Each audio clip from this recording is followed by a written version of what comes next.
선생님 안녕하세요. 이유를 알면 신앙생활이 행복해집니다. ENU. 성공. 네, 네. 좀 맞춰봤는데. 네, 우리 유민 목사님 요새 조회수에 상당히 좀 스트레스를 받고 있는 것 같은데 어떠세요?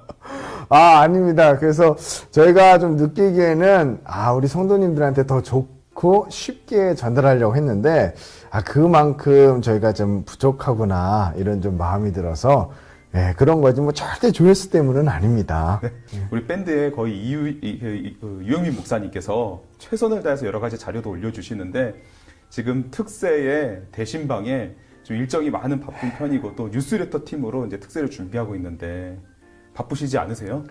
바빠도 제 첫 순위는, 물론 다른 사역도 있지만, 우리 ENU 멤버님들한테 어떻게 하면 이 기독교 컨텐츠를 재고 쉽게 전달할까. 네, 이 고민밖에 없습니다. 네, 그래서 우리가 지난주에 또 웨스트민스터 신앙 네. 고백서와 또 네. 관련된 이야기를 나눴는데요. 네. 네, 어떤 기대로 계속 하고 계시나요, 목사님? 네. 근데 질문이 자꾸 저한테만 오네요. 그러게요.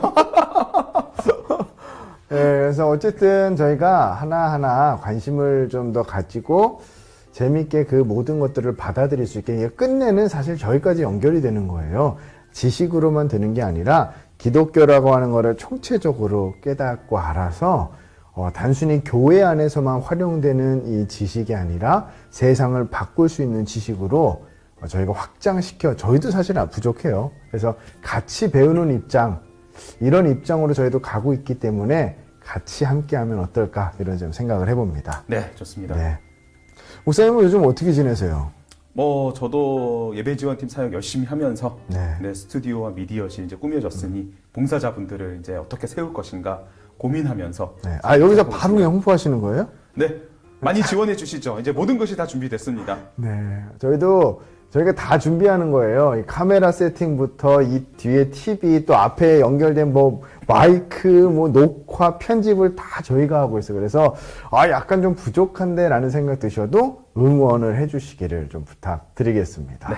자, 어떻게 오늘 강의를 간략하게 설명해 주시고 이제 들어가려고 하는데요. 오늘 강의는 어떤 건가요? 네, 제가 준비한 내용은 우리 교재 기독교 교파 한눈에 보기 이제 두 번째 부분으로 개신교, 개신교에 대해서 오늘 그 개신교 교파에 대해서 총 8가지가 책에 있는데 그 중에 4가지, 4가지를 두 가지로 나누는 것보다는 장로교에 대해서 먼저 하고, 그리고 루터교, 성공회, 그 다음에 침례교, 이렇게 이제 좀 나눠서 좀 오늘 나눠볼까 합니다. 네. 그래서 저희도 편집을 해서 올릴 때요, 처음에는 저희가 한 4, 50분 가량을 올렸잖아요. 근데 그렇게 하지 않고 침례교면 침례교 그 구분해서 하나씩 올려드릴게요. 그래서 월요일에는 시간 되실 때 하나, 수요일 날 하나, 이렇게 하나하나씩 보면서 저희 강의를 충분히 따라오실 수 있게 길지 않게 약 15분 요정 과정으로 편집할 예정이니까요. 오늘 이승열 목사님 한번 박수 한번, 녹화 방송이지만 거기서라도 한번 주시겠어요? 예, 방송. 네. 이유 두 번째 시간이고요. 기독교 교파 한눈에 보기, 이 책을 통하여서 기독교 교파를 알아야 하는 이유, 그 두 번째 시간입니다. 말씀드렸던 것처럼 오늘은 각 교회의 각 교파의 형성 과정과 특징에 대해서 알아보는데요. 총 8개의 교파가 우리 교재 기독교 교파 한눈에 보기에 나와 있습니다. 그 중에 오늘은 4가지를 저와 함께 살펴보고, 이것이 편집되어서 아마 매일매일의 좀 영상으로 드려지게 될 텐데요. 이번 한 주간에는 이 4가지, 지금 이제 저와 함께 나눌 4가지에 대해서 보도록 하겠습니다. 이 교파에 대해서 우리가 먼저 살펴보기 전에 우리 성도님들과 구분해야 될, 우리가 좀 알아야 될 것이 있는데요. 많이 궁금해 하실 겁니다. 기독교와 개신교의 차이가 무엇인가? 네. 이 기독교와 개신교의 차이를 알면 이제 이후부터 이야기가 더 쉬워지는데요. 기독교라고 했을 때는 예수 그리스도의 성육신과 죽으심, 그리고 3일 만에 부활하심과 다시 오실 것에 대한 약속, 특별히 1세기에 사도들에 의해서 전하여진 그러한 예수님에 대한 그 이야기, 그리고 예수를 그리스도로 고백하며 믿었던 그 종교를 기독교, 큰 범위 안에서 기독교라고 합니다. 우리가 지난번 영상을 통해 웨스트민스터 우리 신앙 고백서를 나누면서 사도신경에 대해서도 잠깐 이야기했었는데요. 그 사도신경에 고백된 내용 하나를 믿고 받아들이는 것이 바로 큰 범주 안에서 기독교가 됩니다. 이 기독교가 이제 세 가지, 크게 나누면 세 가지로 나눠지죠. 바로 로마 가톨릭, 동방정교회, 그리고 개신교 이렇게 나눕니다. 그래서 로마 가톨릭과 동방정교회는 지난주에 유영민 목사님께서 나눠주셨고요. 그리고 이제부터는 이 개신교에 대해서 알아볼 겁니다. 그래서 다시 한번 보자면 기독교 큰 범주 안에 로마 가톨릭, 동방정교회, 개신교가 있다. 자, 그렇다면 개신교는 무엇이냐면 개혁교회를 뜻합니다. 개혁교회. 즉, 개혁 신학을 가지고 신앙생활을 하는 그러한 이제 교단들, 교회들을 개혁교회라고 하는데요. 1517년 루터가 종교개혁을 한 이후에 이제 로마 가톨릭의 그러한 부패와 타락과 교권의 완전한 상실, 그런 것들로부터 이제 분리되어 나와서 저항한다는 의미로 프로테스탄트, 즉 개혁한다는 의미가 되는데, 이 개혁이라는 것은 돌아간다는 의미에서의 개혁입니다. 돌아간다. 어디로 돌아가냐? 초대교회의 신앙으로 돌아간다. 말씀 중심의 신앙으로 돌아간다. 그런 의미로서의 개혁인 것이죠. 그래서 개혁은 로마 가톨릭으로부터 단순히 떨어져 나온 사건만을 의미하는 것이 아니라 원래 그 타락 이전에, 교회가 무너지기 이전에, 교권이 그렇게 타락하기 이전으로 말씀으로 되돌아가는 것, 그것을 개혁, 그러한 신앙을 가진 그러한 교회들을 개혁교회, 개신교라고 합니다. 이해가 좀 되셨나요? 그래서 이 개혁교회에 속한, 개신교회에 속한 교단들 중에 8개를 말씀드린 대로 이 책에서 소개하고, 우리도 이 8개를 같이 함께 나누게 될 텐데요. 그 중에 4가지에 대해서 오늘 보겠습니다. 근데 책의 구성상 역사적인 기원과 특징에 대해서 먼저 나누고, 그 이후에 교리적인 부분, 그리고 성례적인 부분, 좀 나눠놨더라고요. 우리도 그 순서를 따라가는 게 좀 좋을 것 같습니다. 그래서 먼저는 역사적인 그러한 사건 속에서 특징이 무엇인지에 대해서 먼저 간략하게 개혁교회에 속한, 개신교회에 속한 8개의 교회를 함께 살펴볼 텐데요. 그 중에서 이제 이 책의 순서는 루터교가 먼저 나오고, 그 다음에 장로교, 그리고 성공회, 침례교 이런 순서로 나오는데, 시간 관계상 그리고 내용의 중요성에 따라서 먼저 장로교회를 먼저 하는 게 좋겠습니다. 그래서 장로교회 영상을 이걸로 통해서 먼저 보고요. 그리고 나서 루터교, 성공회, 침례교를 또 이어서 나누도록 할 텐데요. 먼저 장로교회, 우리가 신앙생활하고 있는 이 장로교회가 무엇인가? 장로교회는 말씀드렸던 대로 개혁신학의 장로교 정치 제도가 있는 교회들, 장로교회라고 합니다. 다시 한번요. 개혁신학을 가지고 장로회의 정치 제도를 가진 교회가 장로교회라는 것이죠. 그렇기 때문에 이제 개혁주의가 뭔지, 개혁주의 신학이 뭔지 우리가 먼저 살펴봐야 되고, 나눠서 장로교의 정치, 장로 정치 제도에 대해서 나눠서 볼 필요가 있습니다. 자, 먼저는 이제 개혁주의 신학인데요. 이 개혁주의 신학은 종교 개혁을 거쳐서 스위스, 네덜란드, 프랑스, 영국, 스코틀랜드 이렇게 점점 이제 퍼져나간 신학이죠.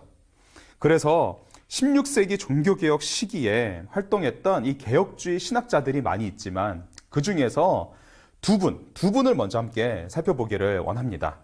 자, 그래서 기독교와 개신교의 차이를 봤고요.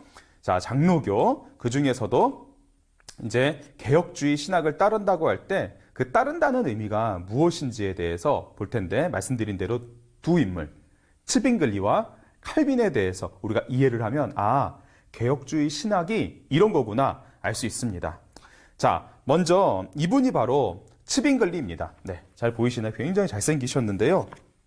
츠빙글리는 칼빈보다 25년 전에 스위스 취리 지역에서 종교 개혁을 이끈 개혁주의적 프로테스탄트 종교 개혁가에 속하는 것이죠. 종교 개혁 사상의 개척자로도 불립니다. 22살 때 사제로 서품을 받고 그리고 로마 가톨릭에서 사제로서 있다가 두 가지 큰 사건을 이제 겪게 되면서 이 개혁주의 신학으로 돌아서게 되는데요. 이 두 가지 사건 다 전쟁과 연관이 있습니다. 전쟁. 자, 당시에 전쟁이 발발을 해서 이제 참전 용사로 참가하게 되는데 당연히 사제였기 때문에 교구민들을 돌보면서 그 전쟁을 수행하고 있었는데요. 첫 번째는 이제 전쟁에서 승리하자 그 교구, 즉 성도들이 그 정복당한 지역을 굉장히 약탈하는 것을 보게 됩니다. 그러니까 이제 신앙이 무엇인가라고 이제 회의를 하게 될 뿐만 아니라 또 다른 전쟁에서는 반대로 용병들이 잔인하게 학살당하는 것을 보게 됩니다. 자, 이 전쟁으로 인한 그 성도들의 모습을 보면서 신앙이 무엇이고 그리고 말씀이 무엇인가에 대해서 고민하면서 이제 그 당시에 에라스무스가 출판한 그리스어, 헬라어 성경을 읽게 되고 그리고 성경 해석의 권위를 가진 교황에 대한 생각이 바뀌게 되는 것이죠. 자, 그러면서 이제 개혁주의 신학 노선으로 들어서게 됩니다. 그러면서 말씀이 이 츠빙글리 우리 신학자를 변화시키게 되고 그리고 그 변화된 신앙과 신학을 가지고 취리를 바꿔가기 시작하는 것이죠. 근데 우리가 중요한 것으로 기억해야 될 것은 뭐냐면 우리가 좀 이따 루터에 대해서도 살펴보겠지만 루터교에 대해서 살펴보겠지만 루터교, 즉 루터가 주창한 그 신학의 기초는 전체적인 개혁, 즉 전체 신앙생활이 다 예전으로 돌아가는 것이 아니라 전통적인 것, 로마 가톨릭 교회로부터 흘러내려온 교회의 전통은 존중하지만 신학에 있어서는 믿음으로, 은혜로, 말씀으로 구원받는 것을 주창한 게 이제 루터라면 츠빙글리는 전체적인 개혁, 로마 가톨릭 교회의 전통뿐만 아니라 모든 것을 다 말씀으로 전적인 개혁을 해야 한다. 성경이 보장하지 않는 모든 것들은 다 없애버리고 오직 말씀 위에 교회를 세워야 된다라는 것이 츠빙글리가 주창했던 종교개혁의 스위스 취리 지역에서 이끌었던 바로 종교개혁이었죠. 그래서 우리가 이제 개혁교회, 이 개신교회의 거의 표라고도 할 수 있는 솔리데오 글로리아 많이 들어보셨죠? 오직 하나님께만 영광을 이것을 주창하면서 종교개혁을 이끌었던 분이 바로 츠빙글리 이 신학자가 되겠습니다.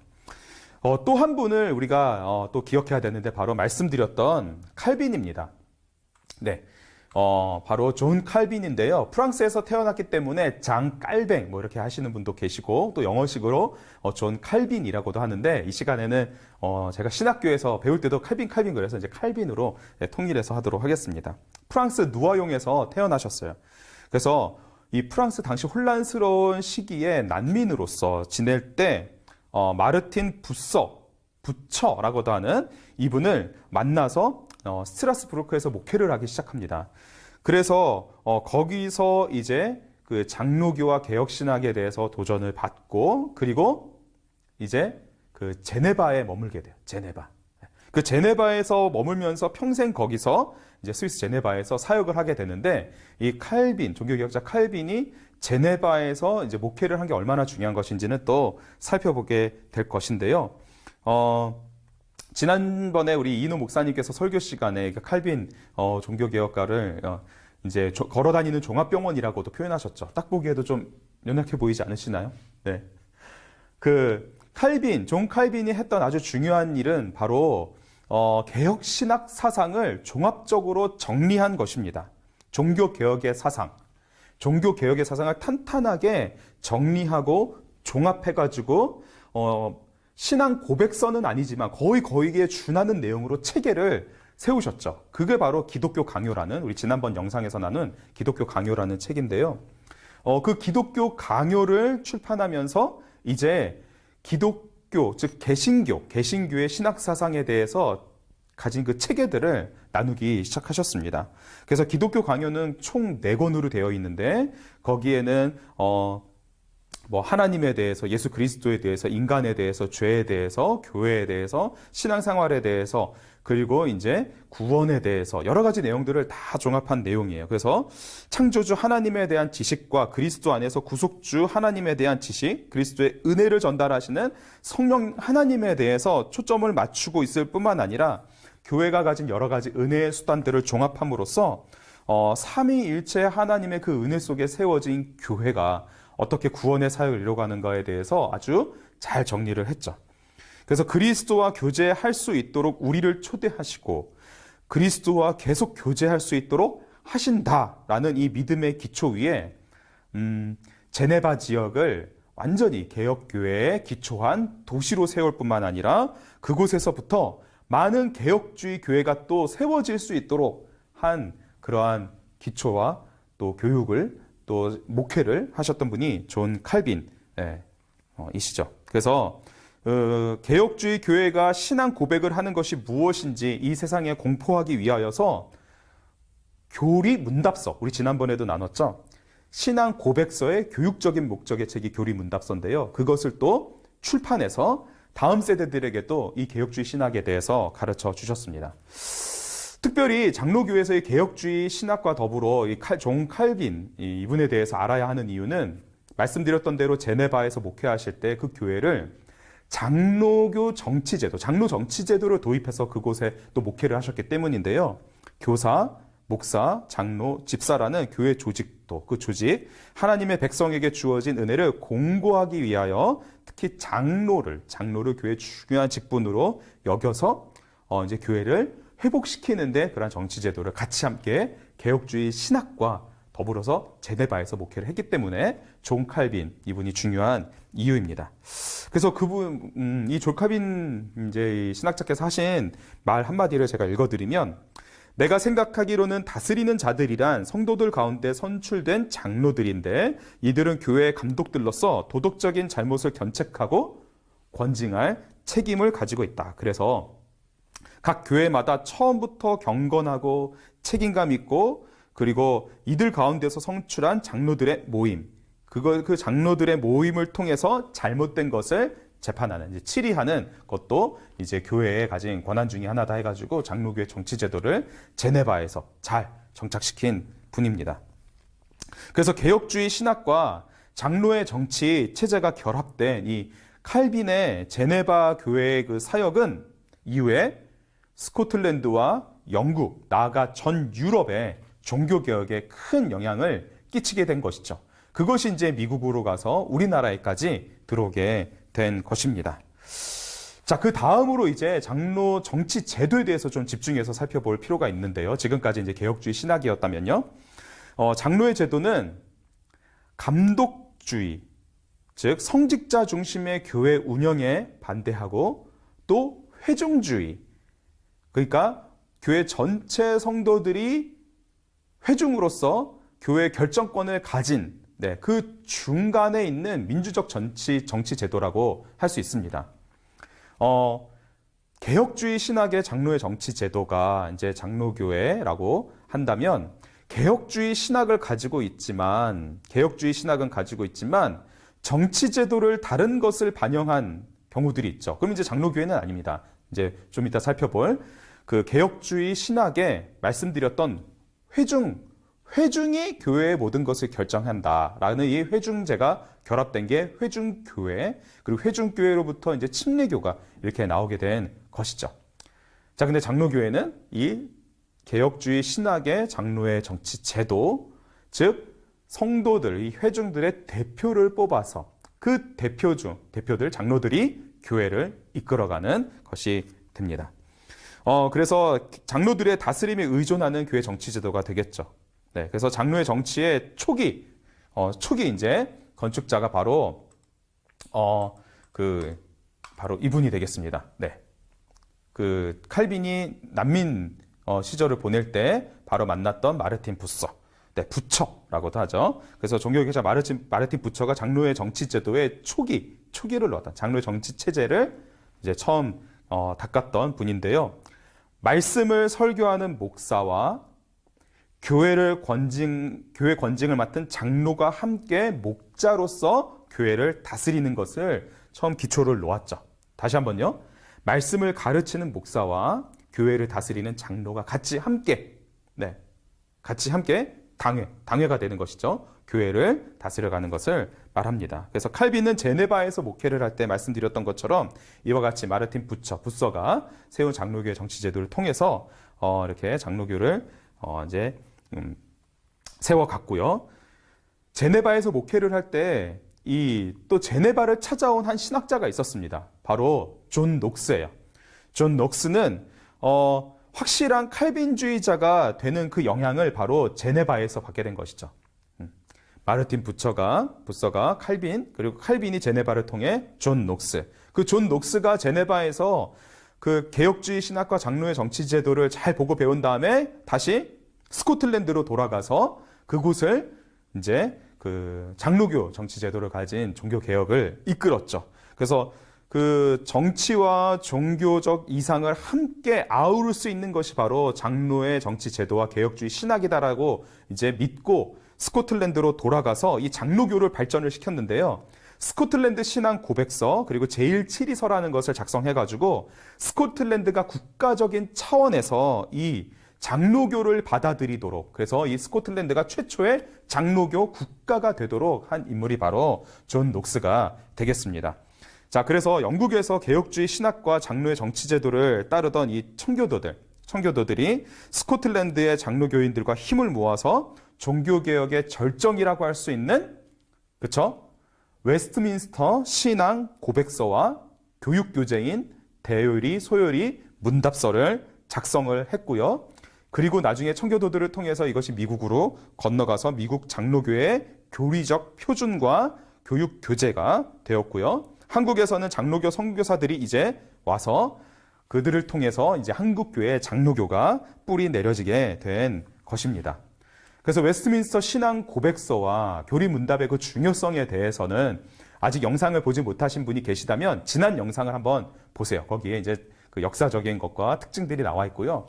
바라기는 우리 성도님들과 함께 이 웨스트민스터 신앙 고백서 그리고 이 교육 교재인 대요리, 소요리 문답을 함께 배워가면서 더욱더 깊이 이 장로교가 얼마나 큰 믿음의 유산을 가지고 있는지 같이 함께 또 살펴볼 수 있는 기회가 되면 좋겠습니다.